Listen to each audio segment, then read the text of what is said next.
Assalamualaikum warahmatullahi wabarakatuh. Salam bahagia. Bapak Ibu guru hebat, salam kenal, saya Ali Marsum dari SD Paramount School Palembang. Kali ini saya akan berbagi video tentang implementasi Merdeka Belajar menggunakan perpaduan media teknologi dan media berbasis lingkungan di SD Paramount School. Pendidikan dunia, termasuk Indonesia, telah mengalami proses transformasi yang signifikan. Berangkat dari surat edaran Kemendikbud tentang pembelajaran daring telah memberikan perspektif baru tentang pendidikan. Sekolah yang selama ini bertemu dan bertatap muka beralih dengan pendidikan elektronik yang sebelumnya tidak pernah dipraktikkan baik oleh orang tua maupun pendidik. Terlepas dari pro dan kontra dari kebijakan tersebut, diakui atau tidak, dampak positif justru sekarang para pendidik lebih kreatif dan mengenal teknologi. Terlebih dapat menjalankan beberapa aplikasi yang bermanfaat untuk proses pembelajaran mereka. Bagi sekolah yang kesehariannya sudah akrab dengan teknologi seperti Paramount School Palembang, adalah hal yang biasa memberikan materi menggunakan sarana teknologi seperti PowerPoint, metode Jamboard, materi online, smartboard, dan segala fasilitas lain yang ada di dalamnya. Namun jika media yang dihadirkan terus-menerus dengan sarana teknologi, maka hal itu akan memberikan dampak negatif.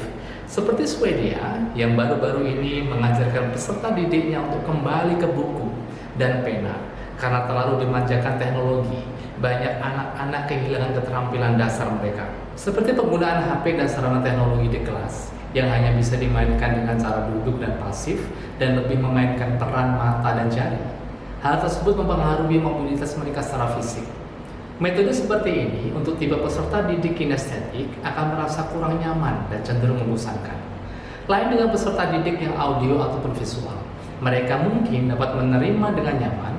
Untuk itu, perlu adanya solusi bagi guru agar peserta didik yang beragam tersebut dapat menyalurkan bakat dan minat mereka ketika mengikuti proses pembelajaran secara efektif. Mengingat permasalahan tersebut, guru harus mulai mencoba mencari solusi alternatif dan terobosan baru. Bagaimana peserta didik di satu sisi masih tetap menggunakan sarana teknologi, namun juga di sisi lain, guru dapat menemukan dan memanfaatkan sarana media lain yang memancing sisi psikomotorik agar tetap aktif. Salah satu media yang dapat dijadikan alternatif adalah media berbasis lingkungan atau media yang dibuat dari bahan daur ulang. Hal itu seperti apa yang saya terapkan di dalam mata pelajaran bahasa Inggris yang saya ampuh. Di awal tahun ajaran, saya memulainya di kelas dengan asesmen diagnostik yang terdiri dari asesmen diagnostik akademik dan non-akademik. Dari hasil tersebut, ternyata banyak dari kelas 5 yang tergolong kinestetik dan sedikit sekali yang masuk dalam lingkup audiovisual. Hasil asesmen tersebut sebagai panduan dan tolak ukur, bahkan sangat memudahkan guru untuk memetakan dan menerapkan pembelajaran berdiferensiasi dengan penggunaan media pembelajaran yang beragam, sehingga anak-anak dapat menikmati pembelajaran yang menyenangkan. Dalam penerapannya, saya menerapkan prinsip yang selalu menjadi patokan agar tidak salah jalur dan menerapkan pembelajaran yang menyenangkan dengan metode yang beragam. Prinsip tersebut saya namakan JUICE, yang merupakan singkatan dari Join Us in Creative and Excitement, yang mempunyai makna dan pedoman bahwa dalam pembelajaran peserta didik harus melakukannya dengan senang dan bersemangat. Jika prinsip ini dijalankan, maka pendidik akan selalu mencari solusi yang berbeda dan terbaru agar pembelajaran tidak membosankan di mata peserta didik. Untuk merealisasikan prinsip ini, maka media yang saya gunakan dalam kelas adalah media perpaduan antara teknologi dan media berbasis lingkungan, atau media yang diciptakan dari bahan-bahan bekas yang dapat dimanfaatkan sebagai media interaktif untuk anak-anak kinestetik. Ragam pembelajaran teknologi dan berbasis lingkungan atau bahan bekas dalam penerapannya dapat dipraktikkan dalam materi tenses atau bentuk-bentuk waktu dalam bahasa Inggris yang dipadukan dalam bentuk project speaking. Penerapan ini dilakukan ketika dalam pembelajaran disediakan cukup lama sehingga semua media dapat diterapkan dengan baik. Penerapan pembelajaran tersebut bisa dirinci sebagai berikut. Yang pertama, di awal semester, guru melakukan asesmen diagnostik untuk mengetahui kemampuan awal dan prasyarat secara akademik dan non-akademik. Asesmen diagnostik adalah sebuah konsep apik bahwa seorang guru tidak selayaknya memberikan pengetahuan baru sebelum mendiagnosa pengetahuan peserta didik sebelumnya. Selain itu, asesmen diagnostik dapat dijadikan pemetaan kemampuan peserta didik dan menjadi panduan bagi guru bagaimana mendidik peserta didik sesuai dengan bakat dan minat mereka atau yang mereka miliki. Selanjutnya, hasil dari asesmen tersebut dapat dijadikan guru untuk melakukan pembelajaran berdiferensiasi atau menciptakan media pembelajaran yang beragam sesuai dengan background atau latar belakang kemampuan peserta didik. Kedua, untuk menciptakan kondisi yang menyenangkan, guru dapat membuka kelas dengan permainan ringan untuk melatih konsentrasi siswa seperti clap, boom, snatch, dan permainan lain yang mendukung. Tahap selanjutnya, guru bisa menggunakan media pembelajaran yang sesuai dengan kondisi siswa. Media yang saya bawa, yang saya namakan Smart Wheel. Ide membuat media bahan bekas muncul ketika mengikuti pendidikan guru penggerak angkatan 4, yang mana salah satunya pada waktu itu terdapat materi inovasi, sehingga muncul ide untuk membuat sebuah media yang sesuai dengan kondisi kelas. Di saat itu saya meminta izin kepada ketua yayasan agar barang-barang bekas yang di gudang dapat dimanfaatkan untuk bahan pembelajaran.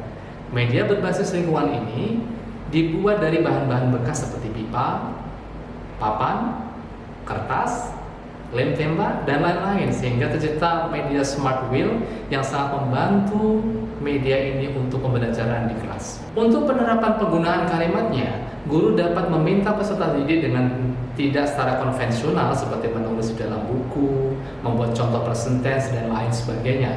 Karena untuk beberapa anak, hal itu cenderung membosankan. Saya mencoba bagaimana menciptakan cara agar anak-anak tetap enjoy sambil bermain, namun tetap belajar.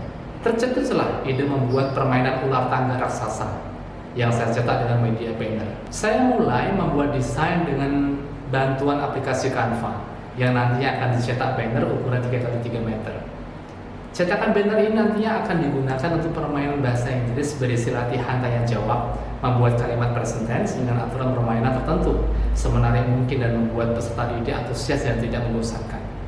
Dalam fase tugas, disinilah saya memanfaatkan perangkat teknologi dan sekaligus melibatkan orang tua dalam prosesnya. Peserta didik diminta untuk membuat project speaking tentang hewan peliharaan dengan menggunakan perangkat gadget atau handphone. Peserta didik merekamnya dengan durasi waktu maksimal 2 menit, boleh dibantu oleh orang tua dalam merekamnya. Hal ini bertujuan untuk mengimplementasikan trisentra pendidikan menurut Ki Hajar Dewantoro, yaitu orang tua, sekolah, dan masyarakat yang harus saling mendukung dalam penyelenggaraan pendidikan. Hasil dari proyek tersebut akan diunggah di YouTube agar peserta didik merasa bangga bahwa karya mereka dihargai dan dilihat oleh banyak orang meskipun terlihat sederhana. Hello everyone, my name is Virgo from Primary 5C. I want to tell about my pet. My pet is tortoise. Hi everybody, my name is Kesha Sazia Anindya. I'm from Primary 5C. And this chance, I would like to talk about my cutest pet. Primary 5C.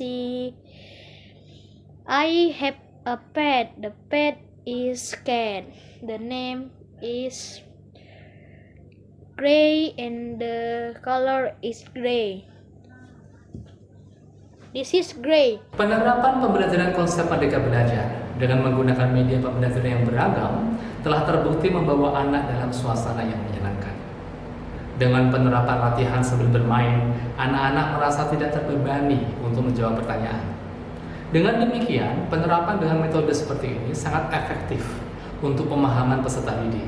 Namun, di sisi lain, jika difikirkan dari segi waktu, penerapan media pembelajaran secara bersama-sama atau kolaboratif dan beragam seperti ini membutuhkan waktu lebih panjang dan tidak bisa dijalankan hanya dalam waktu 1 jam pelajaran. Saya sangat bangga ketika di-upload di YouTube. Saya sangat senang bermain ular tangga dan lain-lain. Saya suka bermain sambil belajar sama Sir Ali. Saya merasa bangga saat video saya di-upload di YouTube. Dan saya sangat senang ketika bermain dengan Sir Ali dan belajar dan bermain dengan Sir Ali bermain ular tangga.